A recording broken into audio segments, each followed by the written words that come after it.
अस्सलाम वालेकुम। आज का जो हमारा टॉपिक है वो है रोल ऑफ फोटोसिंथेटिक पिगमेंट्स। और रोल ऑफ फोटोसिंथेटिक पिगमेंट्स जो है वो कौन कौन से पिगमेंट्स होते हैं और उनका रोल क्या है। तो फोटोसिंथेटिक पिगमेंट्स में मेन जो है वो क्लोरोफिल आता है, कैरोटीनॉइड्स आते हैं, और कैरोटीनॉइड्स के साथ जो है वो जेंथोफिल्स भी होते हैं। तो हम देखेंगे डेफिनेशन के। देखें तो pigment that capture the light energy necessary for photosynthesis. जब फोटोन जो आते हैं, जो कि एनर्जी पैकेट्स होते हैं, वो आते हैं तो उनको कैप्चर कौन करता है for the first time? Those are photosynthetic pigments. So they capture the light energy in the form of photon, and then they transfer it to transfer to one by one and then proceed it for photosynthesis. तो ये होता कहाँ पे है? ये normally जो है हम कहते हैं कि चूंकि हमें पता है कि photosynthesis green parts of the plant में होता है, और जबकि हमेशा जो है वो लीव्स ज्यादातर ग्रीन ही होते हैं। फिर कलरफुल पार्ट्स में भी ये पिगमेंट्स मौजूद होते हैं, जो हमें कलर उनका खूबसूरत नजर आ रहा होता है, तो वो इन पिगमेंट्स की वजह से नजर आ रहा होता है। और इसके अलावा देखें तो फोटोसिंथेटिक बैक्टीरियल मेम्ब्रेन जो होती है, चूंकि सारे बैक्टीरिया जो है वो ऑटोट्रॉफ नहीं होते, बल्कि कुछ ही होते हैं जो कि ऑटोट्रॉफ होते हैं, तो उनको हम फोटोसिंथेटिक बैक्टीरिया कहते हैं। तो फोटोसिंथेटिक बैक्टीरिया में भी जो है ये क्या होंगे, ये उनकी मेम्ब्रेन में ये वाले फोटोसिंथेटिक पिगमेंट मौजूद होंगे। इनकी टाइप्स जो है वो मेन क्या है? कैरोटीनोइड्स हैं। कैरोटीनोइड्स और क्लोरोफिल हैं। ये कैरोटीनोइड्स को देखें तो ये फ्लावर और फ्रूट्स में ज्यादातर मौजूद होता है। क्लोरोफिल जो है वो ज्यादातर ग्रीन पार्ट जैसे कि लीव्स हैं। ठीक है। इसके अलावा क्लोरोफिल यंग स्टेम स्टेम में भी मौजूद होगा। ठीक है, यहाँ से हम मेंशन कर देते हैं कि जो यंग स्टेम होते हैं, ठीक है, तो उनमें भी जो है वो भी ग्रीन होते हैं। जब अभी तक पौधा जो है वो यंग होता है तो उसकी स्टेम जो है वो क्या होती है? ग्रीन होती है। ठीक है। तो उसमें भी ये मौजूद होते हैं। और इनमें जो है जैसे कि फ्रूट हमें डिफरेंट कलर्स के नजर आ रहे होते हैं, तो that is because of those carotenoids. ये जो पिगमेंट्स हैं, इन पिगमेंट्स के अपने कलर कौन से होते हैं? जो इनका कलर है, तो ये कैरोटीनोइड्स येलो कलर में भी होते हैं, ऑरेंज में भी होते हैं, रेड में भी होते हैं, और ब्राउन कलर में भी होते हैं। जबकि क्लोरोफिल जो है वो ग्रीन कलर का होता है। ठीक है। इट मीन्स कि हमने पिछले लेक्चर में पढ़ा था कि जब जो जिस कलर की लाइट को रिफ्लेक्ट करता है, वो उसी कलर की लाइट को क्या कर रहा होता है? जैसे ग्रीन है तो यहाँ पे ग्रीन लाइट क्या हो रही होती है? इसमें ग्रीन लाइट जो है वो वापस रिफ्लेक्ट हो रही होती है। अगर येलो है तो हम कह रहे हैं कि येलो लाइट क्या हो रही है? रिफ्लेक्ट हो रही है। अगर जो है वो ऑरेंज है तो हम कह रहे हैं कि ऑरेंज लाइट क्या हो रही होती है? रिफ्लेक्ट। इसी तरह अगर वो रेड है तो क्या हो रही होगी? रेड लाइट क्या होती है? रिफ्लेक्ट। इसी तरह अगर ब्राउन है तो वो क्या हो रही होती है? ब्राउन लाइट जो है वो क्या होती है?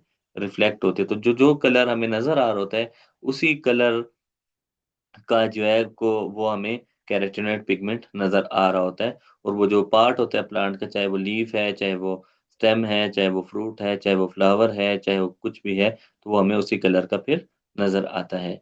तो इसमें देखें कि जो अच्छा, ये तो इनके अपने कलर थे जिस कलर के हमें नजर आते हैं, but there is a difference कि ये एब्जॉर्ब कौन से कलर की लाइट को करते हैं। हमने पढ़ा ना कि सनलाइट में जो है वो 7 कलर है। ठीक है। तो वो जो 7 कलर जो है वो हमने पढ़े, तो उन 7 कलर में देखें, 7 कलर जो है उनमें से कौन सी लाइट को कौन सा पिगमेंट जो है वो एब्जॉर्ब करेगा। तो यहाँ पे देखें, जो कैरोटीनॉइड्स होते हैं, ये ब्लू लाइट को, ठीक है, कैरोटीनॉइड और क्लोरोफिल, ये दोनों ब्लू इनमें क्या है? कॉमन है। ब्लू लाइट को ये क्या करेंगे? एब्जॉर्ब करते हैं। ठीक है। फिर कॉमन कौन सी है? वॉयलेट कलर है।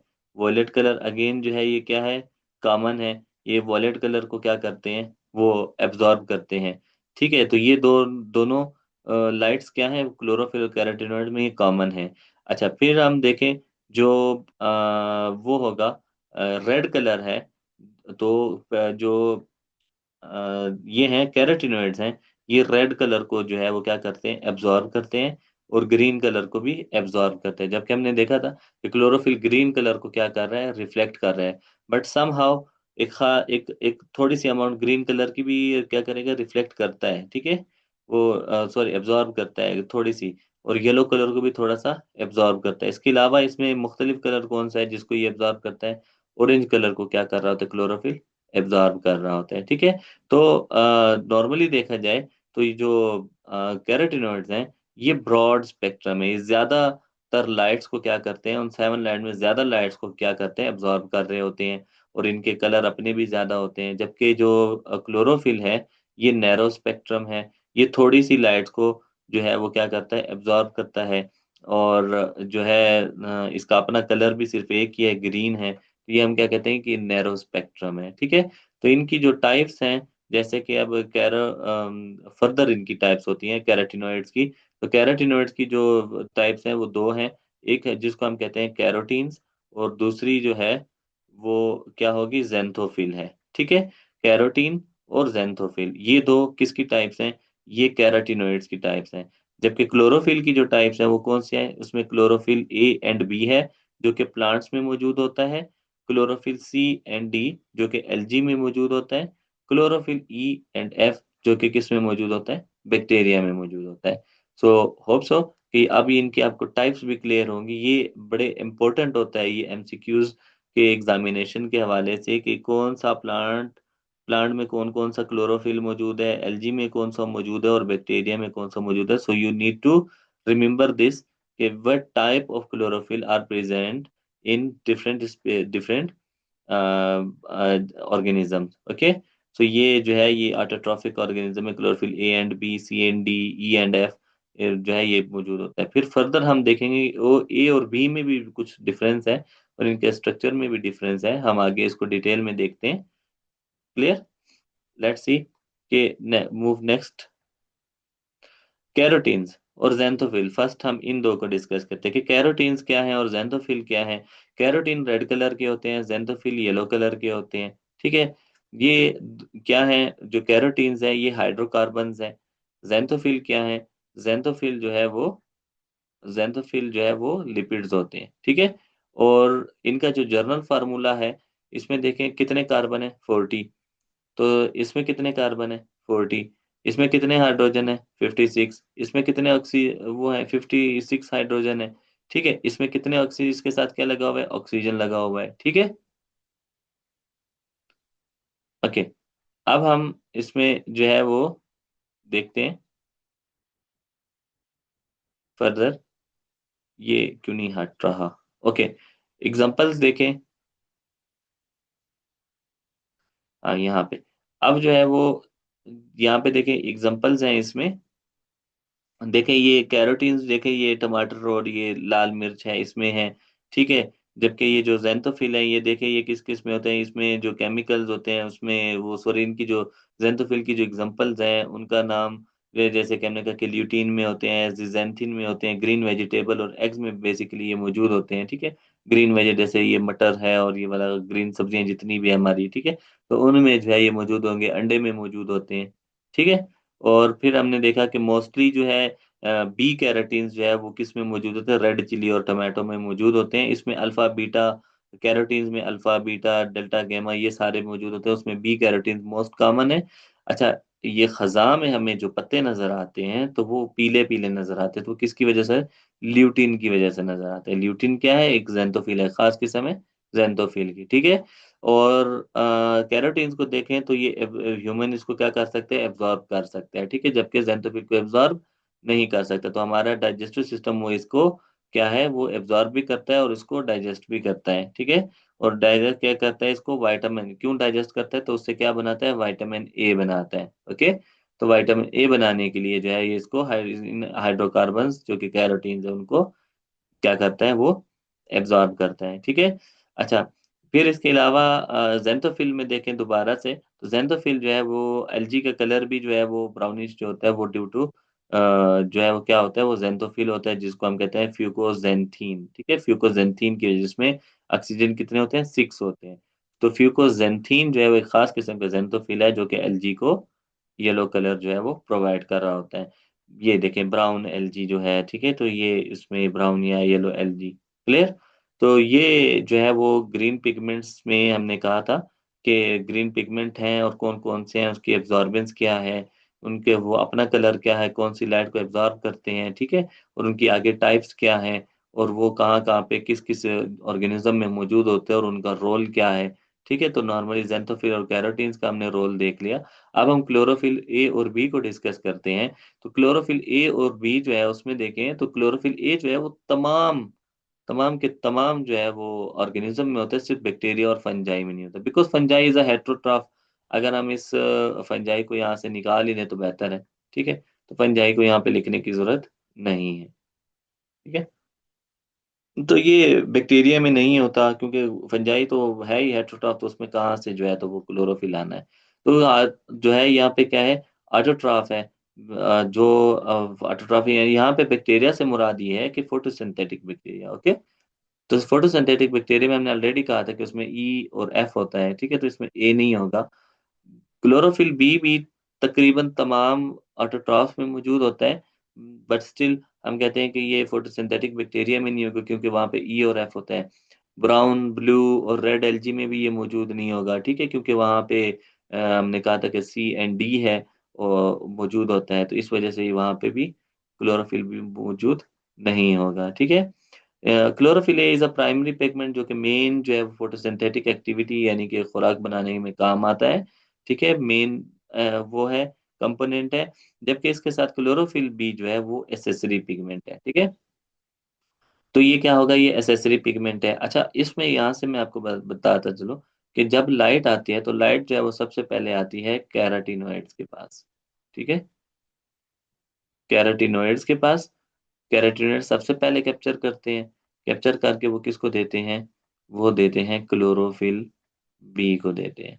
और क्लोरोफिल बी जो है वो फिर किसको देता है, ये देता है क्लोरोफिल ए को देते हैं। असल में होता क्या है, होता यहाँ पे ये है कि ये जो है वो बहुत ज्यादा शॉर्ट वेवलेंथ जो होती है। ठीक है, जो कि शॉर्ट वेवलेंथ वाली लाइट्स होती है ना, वो सबसे पहले जो है वो आती हैं। और उनको जो है कौन कैप्चर करता है, कैराटिनॉइड्स। कैराटिनॉइड्स के बाद वो किसको ट्रांसफर कर देते हैं, क्लोरोफिल बी। और क्लोरोफिल बी से वो कहाँ जाती है, क्लोरोफिल ए तक। तो शॉर्ट वेवलेंथ वाली जो है वो हाईली एनर्जेटिक लाइट्स होती हैं। ठीक है, वो कौन सी होती हैं, हाईली एनर्जी वाली लाइट्स होती हैं। ठीक है, तो इस वजह से वो पहले एनर्जी को थोड़ा लो करते हैं, फिर क्लोरोफिल बी को देते हैं, और क्लोरोफिल बी उसको मजीद लो करके क्लोरोफिल ए को देते थे। इस वजह से हम कहते हैं कि ये दो क्या हैं, ये इसके असिस्टेंट है, लाइक असिस्टेंट है, एसोसिएटेड है, ये काम नहीं कर रहे होते। असल काम ये कर रहा होता है, लेकिन इसको काम करने के लिए इतनी हाई एनर्जी लाइट को थोड़ा सा उसको क्या करना होता है, उसकी एनर्जी लो करनी होती है, वरना फिर ये इसको डैमेज पहुंचाती है क्लोरोफिल ए को। तो इस वजह से क्या करता है, मेन वर्क ये करता है, ग्लूकोज को ये बनाएगा। ठीक है, ग्लूकोज को बनाने के लिए, या हम कहते हैं कि फूड बनाने के लिए वो ये बनाएगा। लेकिन इसको लाइट जब आएगी तो लाइट जो है वो पहले इनके ऊपर, तो इस वजह हम इनको एसोसिएटेड या एसेसरी पिगमेंट कहते हैं। यहाँ पे वर्ड यूज हुआ है ना, एसेसरी पिगमेंट। ठीक है, तो क्लोरोफिल बी और कैरोटीनॉइड ये एसेसरी होते हैं। क्लोरोफिल ए जो है ये प्राइमरी होता है। ठीक है, होप सो कि अब ये कंसेप्ट भी आपका क्लियर हो गया होगा। Now move next. Chlorophyll A को देखें तो क्लोरोफिल ए का और बी का कुछ कॉमन स्ट्रक्चर जो है वो हम देखते हैं। कॉमन स्ट्रक्चर में देखें, हमने कहा कि इसमें चार जो है वो पायरोल रिंग्स होती हैं। कितनी रिंग्स होती हैं, चार पायरोल रिंग्स होती हैं। तो हम यहाँ से स्टार्ट करते हैं। एक रिंग है, यहाँ पे ये दूसरी है, यहाँ पे ये तीसरी है, और ये चौथी रिंग है। ये बेसिकली इस रिंग को अगर देखें तो ये देखें, इसमें क्या है, नाइट्रोजन है। यूं नाइट्रोजन लगा हुआ है। ठीक है, हर एक के साथ। ठीक है, और ये जो नाइट्रोजन है, ये देखें, तो ये जो रिंग है, ये रिंग के साथ यहाँ पे ये नाइट्रोजन लगा हुआ है, तो इसको हम कहते हैं ये एक पायरोल रिंग होती है। ये क्या है, एक पायरोल रिंग है। तो इस तरह की कितनी रिंग होती हैं, चार। तो हम उनको नंबरिंग भी देते हैं। हमने यहाँ से लेफ्ट से स्टार्ट करना होता है, वन, फिर जो है ये टू, और फिर हम कहते हैं कि ये कौन सी है, ये थ्री है, और ये फोर है। ये इनकी नंबरिंग भी होती है। ठीक है, तो ये फोर रिंग होती है, इनके साथ नाइट्रोजन, और हर नाइट्रोजन के साथ जो है वो सेंट्रल में क्या अटैच होता है, मैग्नीशियम अटैच अटैच होता है। यहाँ पे देखिए, ये मैग्नीशियम है। ठीक है, तो ये मैग्नीशियम है। और ये रिंग आपस में क्या होते हैं, इंटरकनेक्टेड होते हैं। ये देखें, रिंग आपस में क्या है, इंटरकनेक्टेड है। यहाँ पे भी ये क्या है, इंटरकनेक्टेड है। थर्ड और फोर्थ इंटरकनेक्टेड है, टू और फोर भी इंटरकनेक्टेड है, वन और थ्री भी इंटरकनेक्टेड है। सो सी है कि ये पूरा एक हेड बनाते हैं। ये क्या होता है, पायरो इस पूरे हेड को फिर हम क्या नाम देते हैं, हम कहते हैं पोरफायरिन रिंग। इसको हम क्या, ये क्या बना, ये एक हेड बना। ठीक है, ये पूरा चार pyrrole ring with central magnesium interconnected, चार pyrrole ring interconnected pyrrole ring, और उनके साथ सेंटर में मैग्नीशियम। इसने क्लोरोफिल का क्या बनाया, हेड बनाया। इसको हम कहते हैं पोरफायरिन रिंग। ये इसका काम क्या होता है हेड का, हेड क्या करता है, हेड जो है वो लाइट को कैप्चर करता है। ठीक है, वो जो लाइट आ रही है क्लोरोफिल कैराटिनोइड से या क्लोरोफिल बी से, जो है वो लाइट जो आ रही है, ये उसको क्या कर रहा होता है, ये उसको कैप्चर कर रहा होता है। ठीक है, तो ये क्या होते हैं, ये थाइलाकोइड मेम्ब्रेन में मौजूद होते हैं।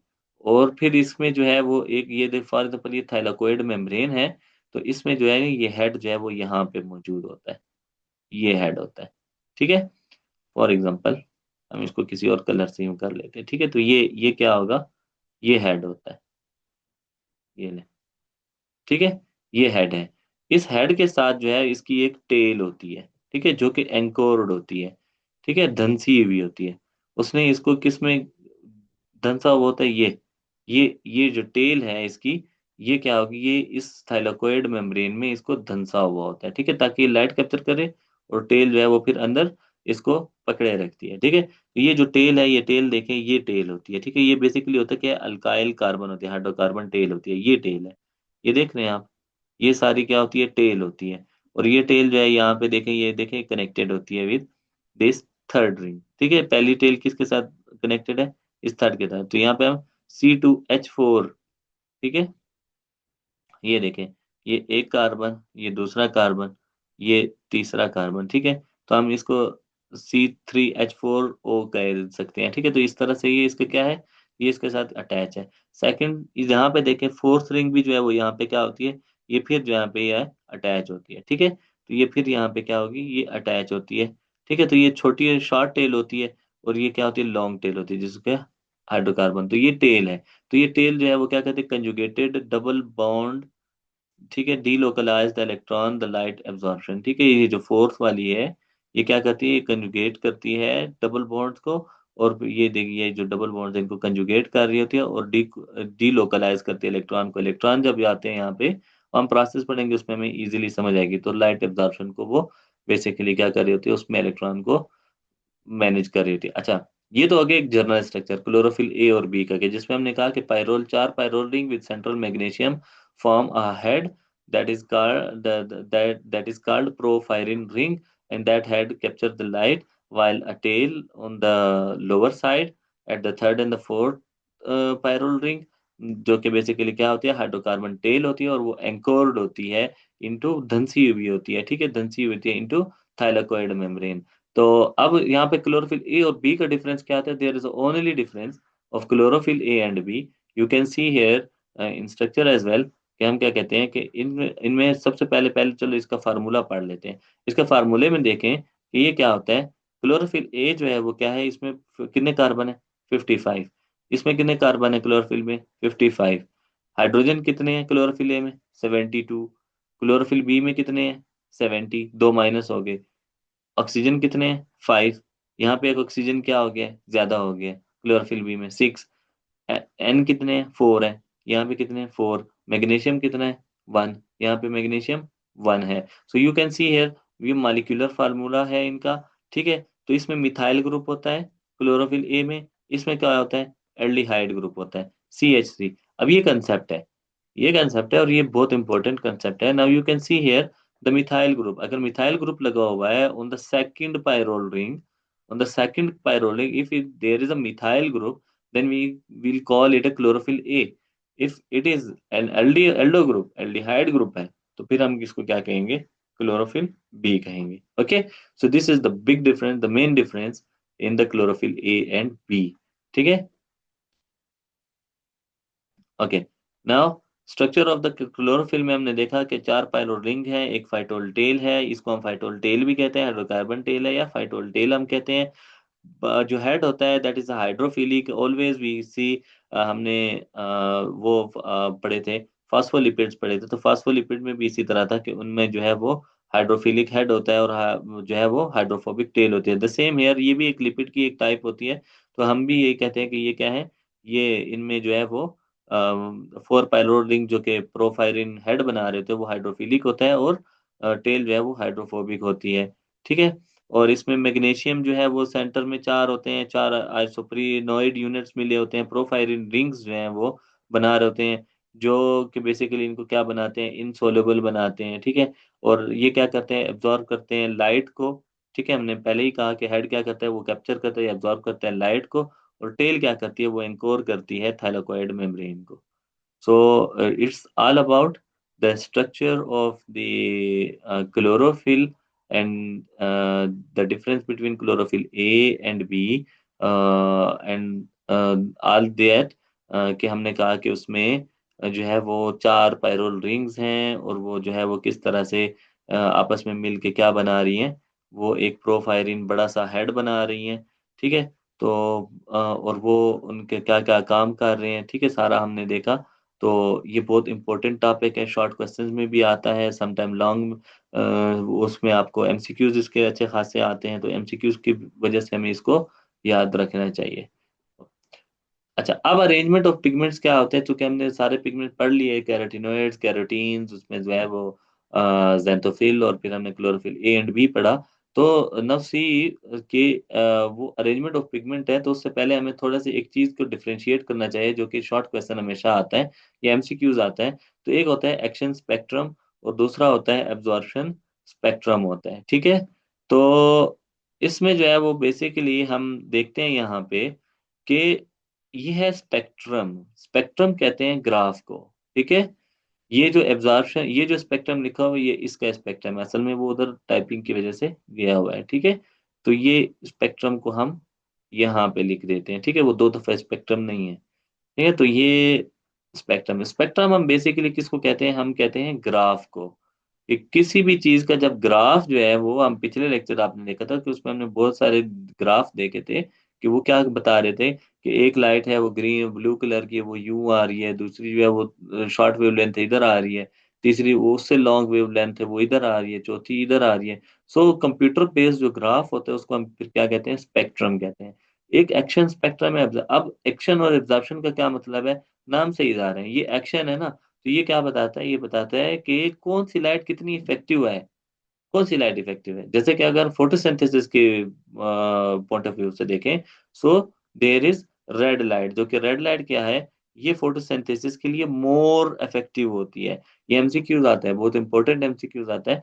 ये कहते हैं मोर इफेक्टिव होती है, जबकि ब्लू जो है, ब्लू लाइट जो होती है वो क्या होती है, वो लीस्ट इफेक्टिव होती है। एंड यू नो कि रेड से पहले क्या होती है, इंफ्रा रेड, ब्लू के बाद क्या होती है, अल्ट्रा वायलेट। ठीक है। तो ये जो बीच का सेवन कलर का स्पेक्ट्रम हमने पढ़ा था, आप पिछले लेक्चर में जाके देखें कि उसमें लाइट स्पेक्ट्रम और वो विजिबल स्पेक्ट्रम और वो सारे सनलाइट में कितने सेवन कलर उनके स्पेक्ट्रम बनता है, जिसको हमने कहा था कि वो जो है वो बेसिकली सेवन, जो है वो थ्री, सॉरी, 330 से जो है वो 780 नैनोमीटर की जो लाइट को जो है वो एब्जॉर्ब कर, उसमें से कौन सी लाइट जो है, हर लाइट की अपनी जो है वो क्या होती है, हर लाइट की अपनी जो है वो वेवलेंथ होती है, तो उसमें से कौन सी वेवलेंथ वाली लाइट जो है वो इफेक्टिव होती है। So red are the more effective, blue are the least effective lights in that term. ठीक है। और फिर अब लाइट एब्जॉर्ब कौन सी होती है, कौन से कलर की लाइट एब्जॉर्ब हो रही है, देखिए यहाँ पे रिफ्लेक्ट कौन सी हो रही है, जो रिफ्लेक्ट हो रही है बाकी सारे एब्जॉर्ब हो रहे हैं। तो ये कैसे पता चलता है, ग्राफ के थ्रू, कि हम उसको कंप्यूटर बेस्ड देखते हैं, सारी लाइट रिफ्लेक्ट हो रही है तो ट्रांसपेरेंट है, सारी लाइट एब्जॉर्ब हो रही है तो ब्लैक है। तो ये चीज कैसे पता चलती है, ये इस एब्जॉर्प्शन स्पेक्ट्रम से हम इसको बहुत अच्छी तरह मैथमेटिकली कैलकुलेट कर सकते हैं। ठीक है। ये या कंप्यूटेशनली हम इसको कैलकुलेट कर सकते हैं। होप सो कि ये आपको अब क्लियर होगा, ये बहुत इंपॉर्टेंट जो है वो कंसेप्ट है कि एक्शन स्पेक्ट्रम और एब्जॉर्प्शन स्पेक्ट्रम में क्या डिफरेंस है और क्या बताते हैं, और इसमें कौन सी लाइट जो है मोर इफेक्टिव है, कौन सी लीस्ट इफेक्टिव है। ठीक है। Now move toward the arrangement of pigment. Arrangement of pigment देखें तो हमें क्लोरोप्लास्ट को समझना पड़ेगा, जो कि फर्स्ट ईयर का जो है वो टॉपिक है। इसमें हमने पढ़ा था कि chloroplast double membrane bounded organelle, basically chloroplast is a plastid जो कि डबल मेम्ब्रेन बाउंडेड ऑर्गेनेली होती है।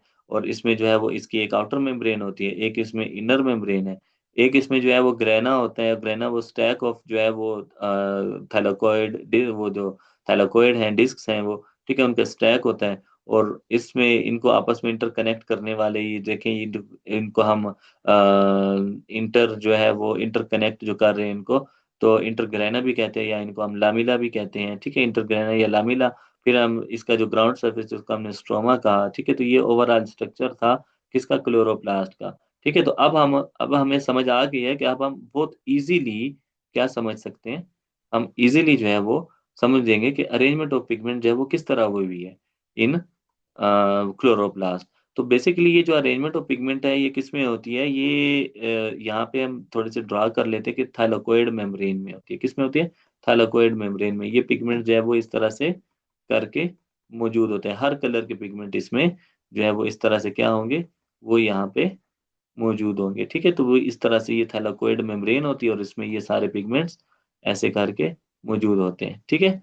जैसे कि अभी ये देखें फॉर एग्जांपल ये ग्रीन भी है इसमें, ठीक है, तो येलो भी है, हर कलर का पिगमेंट जो है वो इसमें इस तरह से मौजूद होगा। तो ये थाइलाकोइड मेम्ब्रेन है। तो यहाँ पे जो आपको नजर आ रहा है ये भी क्या नजर आ रहा है, ये भी आपको ये थाइलाकोइड मेम्ब्रेन नजर आ रही है, ये देखें, ये थाइलाकोइड मेम्ब्रेन है। थाइलाकोइड मेम्ब्रेन में ये देखें, ये जो है ये एक पिगमेंट है, ये दूसरा है, ये तीसरा है, ये चौथा है, ये पांचवा है, एंड सो ऑन। ये इस तरह कर करके ये देखिए ये अगला आ रहा है, ठीक है। तो इस तरह से करके ये सारे पिगमेंट्स यूं करके मौजूद हैं, ठीक है।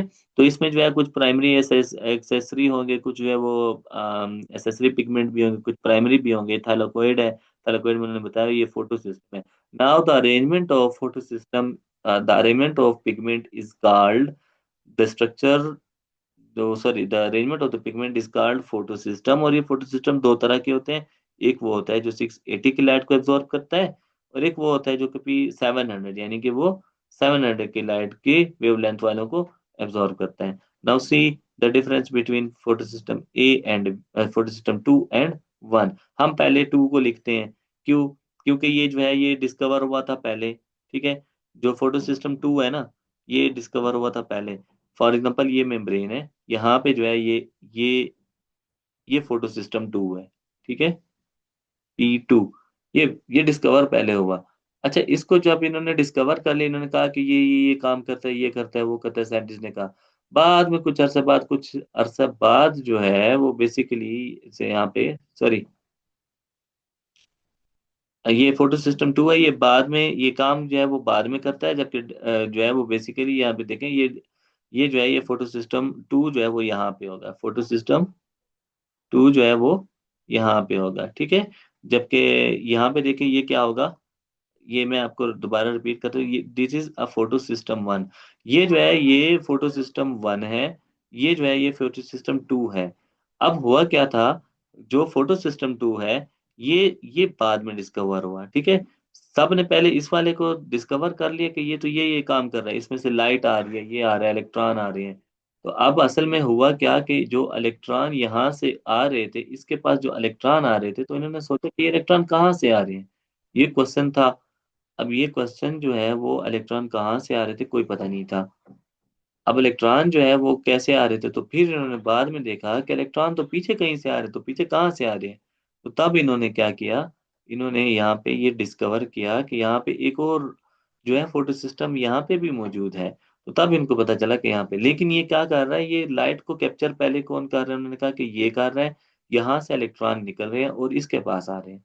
तो इस वजह से फोटो सिस्टम 2 जो है इसको इस वजह से कहा जाता है कि ये डिस्कवर बाद में होता है, हालांकि वर्क क्या करता है, पहले काम कौन करता है, पहले काम ये करता है, लेकिन डिस्कवर चूंकि ये क्या हुआ था, बाद में हुआ था, ठीक है। ये फोटोलाइसिस से, ये देखिए ना लिखा हुआ है कि ये इलेक्ट्रॉन कहाँ से, फोटोलाइसिस, जब पहली दफा लाइट पड़ती है तो फोटोलाइसिस होता है। हम आगे फोटोलाइसिस का भी अमल पहले भी डिस्कस किया, फिर डिस्कस करेंगे। तो लाइट से इलेक्ट्रॉन को ये रिसीव करता है और रिसीव करके सेंड करता है टुवर्ड्स फोटो सिस्टम 1, ठीक है। तो ये फोटो सिस्टम 1 की तरफ भेजता है। Now clear. अब हम देखते हैं जो इनका डिफरेंस है, ये डिफरेंस बहुत इंपॉर्टेंट है, आपको याद रखना चाहिए कि फोटो सिस्टम 2 जो है वो 680 की लाइट को एब्जॉर्ब करता है, वेवलेंथ की बात हो रही है। फोटो सिस्टम 1 जो है वो 700 की लाइट को एब्जॉर्ब करेगा, इसको PS1 हम कहेंगे। ये वर्क बाद में करता है, जैसे कि मैंने कहा कि वर्क बाद में करता है, लेकिन डिस्कवर पहले हुआ था। और ये रिसीव करता है इलेक्ट्रॉन फ्रॉम द PS2, जैसे कि यहाँ पे मैंने आपको बताया कि ये क्या करता है, यहाँ से जो है जो दो इलेक्ट्रॉन आ रहे होते हैं वो इनको PS2 से तो ये भी एमसीक्यूज आता है कि 1 कहाँ से इलेक्ट्रॉन रिसीव करता है और 2 कहाँ से इलेक्ट्रॉन रिसीव करता है। So you need to know कि ये कैसे करता है। तो नॉर्मली देखें तो फोटोन जो कि लाइट के पैकेट्स है वो यहाँ पे आके यूं गिरते हैं।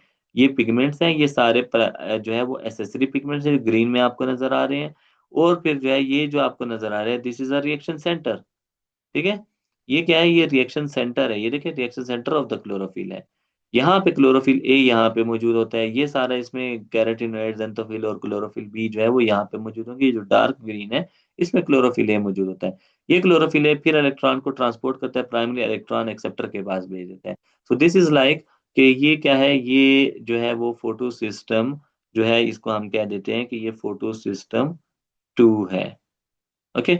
और अब हम देखें इसमें नेक्स्ट जो है वो देखें, नेक्स्ट जो है जैसे कि ये अब इससे क्या है, इलेक्ट्रॉन जो है वो पास हुए हैं, इलेक्ट्रॉन पास होके क्या हो गया, वो इससे किधर आए हैं, वो जो इलेक्ट्रॉन है वो इससे जो है वो यहाँ पे आते हैं। अब बात ये होती है कि इलेक्ट्रॉन तो सनलाइट इन पे भी पड़ रही होती है, ठीक है, यहाँ पे भी सनलाइट पड़ रही होती है, इसमें भी सेम मैकेनिज्म होता है, बट नॉर्मली हम कहते हैं कि फोटो सिस्टम टू जो है इलेक्ट्रॉन किसको डोनेट करता है, वो इस फोटो सिस्टम वन को डोनेट करता है। और फिर ये फोटो सिस्टम वन को इसका भी सेम होगा कि ये सारे क्या है, प्राइमरी सेकेंडरी और ये होंगे, इनमें जो है ये एसेसरी पिगमेंट्स है, ये जो बीच में रिएक्शन सेंटर है यहाँ से इलेक्ट्रॉन निकलते हैं, और इलेक्ट्रॉन निकल के ये प्राइमरी इलेक्ट्रॉन एक्सेप्टर में जाते हैं, एंड देन उसके बाद जो है ये ऐसे ट्रेवल करते हैं, जो कि हम ये आगे बड़ी डिटेल में इसको डिस्कस करने वाले हैं जब हम लाइट रिएक्शन को हम स्टार्ट करेंगे। सो होप सो कि अरेंजमेंट ऑफ पिगमेंट जो आपको बहुत क्लियर हो गई होगी। ये अरेंजमेंट ऑफ पिगमेंट जो है वो बहुत इंपॉर्टेंट है एग्जाम के पॉइंट ऑफ व्यू से, और ये इसमें जो है आपको बहुत अच्छे से जो है वो डिटेल आपको मैंने बताई है। और इसमें खासकर फोटो सिस्टम वन और टू का जो डिफरेंस है वो इम्पोर्टेंट है, लाइट कैसे ट्रेवल करती है, और लाइट का जो है वो मैकेनिज्म क्या होता है, ट्रेवल का रूट क्या होता है, ये सारी चीजें जो है वो हमारे लिए बहुत इंपॉर्टेंट है। ठीक है। फर्स्ट नेक्स्ट जो है वो रोल ऑफ कार्बन डाइऑक्साइड है। रोल ऑफ कार्बन डाइऑक्साइड में देखें तो कार्बन डाइऑक्साइड जो कि बेसिकली स्टोमेटा के थ्रू जो है वो आ रहा होता है। हवा में टोटल कार्बन डाइऑक्साइड वो कितना है, वो 0.03 से 0.004% जो है कार्बन डाइऑक्साइड नॉर्मली मौजूद होता है, जो कि प्लांट इसको यूज करते हैं। ठीक है, as a carbon source, carbon dioxide जो है वो किसके तौर पे यूज होता है, एज अ कार्बन सोर्स के तौर पे जो है ये यूटिलाइज होता है।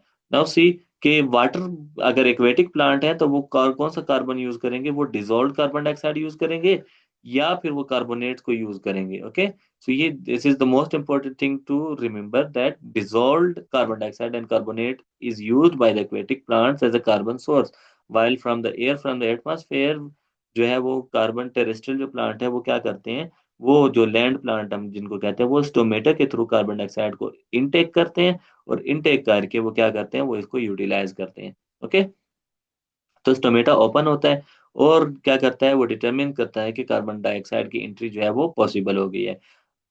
ये होता है कार्बन डाइऑक्साइड का रोल, कि वो as a carbon source use होता है, simple. Now toward the role of water, जो कि हमने पहले भी डिस्कस किया है। Water as a raw material है for what, as a raw material है। ये क्या करता है, ये एक फिल्म बनाता है, एक एक कवरिंग, एक कोटिंग बनाता है, फिल्म मींस कोटिंग, ठीक है, ये कोटिंग बनाता है यहाँ पे around the mesophyll cells. You know the mesophyll cells are those cells which perform actually the photosynthesis। और ये जो है ये बड़े बड़े से यूं करके बड़े बड़े सेल्स होते हैं, और इनके दरमियान में कहीं पे एक जगह पे जो है वो हम कहते हैं कि ये फॉर एग्जांपल यहाँ पे इनमें जो है वो यूं करके ये मौजूद होता है, स्टोमेटा होता है, और ये मेसोफिल सेल्स हैं। तो इनके इनके इनके अंदर क्या मौजूद है, इस यहाँ पे इनके दरमियान में जो है वो क्या मौजूद होता है, यहाँ पे वाटर मौजूद है। ये देखें इस तरह से फिल्म बनाता है, ठीक है। फिल्म मीन्स के ये क्या कर रहा है, ये देखें ये ऐसे कोटिंग करता है पूरे, इनको क्या कर रहे थे, इनको लपेट में ले देते पानी, ठीक है। ये देखें, तो इसके दरमियान में जो है ये क्या होते हैं, मिजोफिल सेल्स जो है वो यूं मौजूद होते हैं, ठीक है। तो ये कोटिंग बनाते हैं, इसको हम कहते हैं फिल्म या कोटिंग। ओके, तो ये इस तरह से कोटिंग बनाता है, और कोटिंग बना के क्या करता है, ये क्या करता है, mesophyll cell to help in make film around the meso cell to help the carbon dioxide absorb. Now this is the point कि ये क्या करेगा, ये कार्बन डाइऑक्साइड को जो है एब्जॉर्ब करने में बहुत ज्यादा हेल्प आउट करता है, बिकॉज वी नो के जो वो है स्टोमेटा है, उसकी ओपनिंग और उसकी जो है वो क्लोजिंग जो है वो डिपेंड करती है ऑन द वाटर, ठीक है। तो वाटर यहाँ पे वाटर जब भरता है और वाटर जो है वो वापस रिलीज होता है इन गार्ड सेल्स में। इनको हम कहते हैं गार्ड सेल्स, ठीक है। ये स्टोमेटा के क्या होते हैं, गार्ड सेल्स होते हैं, ठीक है। तो इनकी ओपनिंग जो है वो किसके ऊपर डिपेंड कर रही होती है, वो कर रही होती है वाटर के ऊपर। वाटर इनमें भरता है और इनसे रिलीज होता है, ठीक है। तो जब रिलीज होता है, भरता है, तो फिर उसकी उसकी वजह से ये जो स्टोमेटा है, ये स्टोमेटा क्या हो रहा होता है, ये ओपन एंड क्लोज हो रहा होता है। So this is the main concept. तो इस वजह से ओपन या क्लोज होगा तो ये फिर क्या करेगा, फैसिलिटेट करेगा कार्बन डाइऑक्साइड एब्जॉर्प्शन को।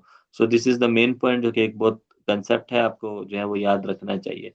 नाउ सी हियर कि ये एक और काम भी करता है, फोटोलाइसिस करता है। What is the photolysis? It is the splitting of chemical compound by means of the light energy such that photon break the water molecule in photosynthesis. जब कभी भी जो है वो क्या होगा, वो लाइट पड़ेगी वाटर के ऊपर। तो जब वाटर के ऊपर लाइट पड़ती है तो वो क्या करता है, वो फोटोलाइसिस होता है उसका। कैसे कि लाइट आती है, वाटर के ऊपर लगती है, तो वाटर को किस में कन्वर्ट कर देती है, दो प्रोटॉन में, दो इलेक्ट्रॉन में, और हाफ ऑक्सीजन में उसको क्या कर देती है, कन्वर्ट कर देती है। ये जो दो प्रोटॉन होते हैं ये क्या करते हैं, ये रिड्यूस करते हैं एनएडीपी को, और एनएडीपी को रिड्यूस करके क्या बनाते हैं, एनएडीपीएच बनाते हैं, ठीक है। तो ये उसको क्या बनाएंगे, एनएडीपीएच। नाउ सी हियर कि ये क्या बनाएंगे, ये इलेक्ट्रॉन क्या करेंगे, फोटो सिस्टम टू में चले जाते हैं और फोटो सिस्टम टू से वन में जाते हैं, and then so on travel करते रहते हैं, जो कि हम आगे फिर पढ़ेंगे। एंड नेक्स्ट, ये जो हाफ ऑक्सीजन है, ये इलेक्ट्रॉन ट्रांसपोर्ट चेन में ये वाला निकलेगा क्लोरोप्लास्ट से, और निकल के सीधा जाएगा कहाँ पे, माइटोकॉन्ड्रिया। और माइटोकॉन्ड्रिया की जो इनर मेम्ब्रेन है, इनफोल्डेड मेम्ब्रेन, उसमें जाके एक्ट करेगा as a final electron acceptor. So you can see कि ये कहाँ से कहाँ ट्रेवल किया है। तो ये ऑक्सीजन होता है और इसकी वजह से फाइनल इलेक्ट्रॉन एक्सेप्टर के तौर पे यूज होता है। तो वहां पे हम कहते हैं कि वो एरोबिक रिस्पायरेशन है। So this is the main thing to remember कि आपने जो है वो फोटोलाइसिस का बहुत बड़ा रोल है। कि देखें, ये यहाँ पे भी यूज हो रहा है, एनएडीपी को एनएडीपीएच में कन्वर्ट कर रहा है, फोटो सिस्टम में भी जा रहे हैं इनके पार्ट्स, और फिर इलेक्ट्रॉन एक्सेप्टर में भी इसका जो है वो हिस्सा वो हो रहा है, ठीक है। तो नेक्स्ट जो है, यहाँ तक आपको समझ आ गया होगा कि रोल ऑफ लाइट हमने पढ़ लिया, अरेंजमेंट ऑफ पिगमेंट्स पढ़ ली, रोल ऑफ पिगमेंट्स पढ़ लिया, फिर रोल ऑफ कार्बन डाइऑक्साइड पढ़ लिया, और फिर आपने रोल ऑफ वाटर भी पढ़ लिया है, जो कि बहुत इंपॉर्टेंट जो है वो कंसेप्ट हैं। इसके बाद जो स्टार्ट होता है वो मैकेनिज्म ऑफ फोटोसिंथेसिस होता है। सो मैकेनिज्म ऑफ फोटोसिंथेसिस को जो है वो हम नेक्स्ट लेक्चर में जो है वो क्या करेंगे, स्टार्ट करेंगे। यहाँ तक हमने रोल जो है वो इनके डिस्कस कर लिए। होप सो कि आपको ये अच्छा लगा होगा, आपके कंसेप्ट क्लियर होंगे। And if you have any question you can put into the comment section, and keep in touch for the more updates and more beautiful lectures and concepts. Thank you.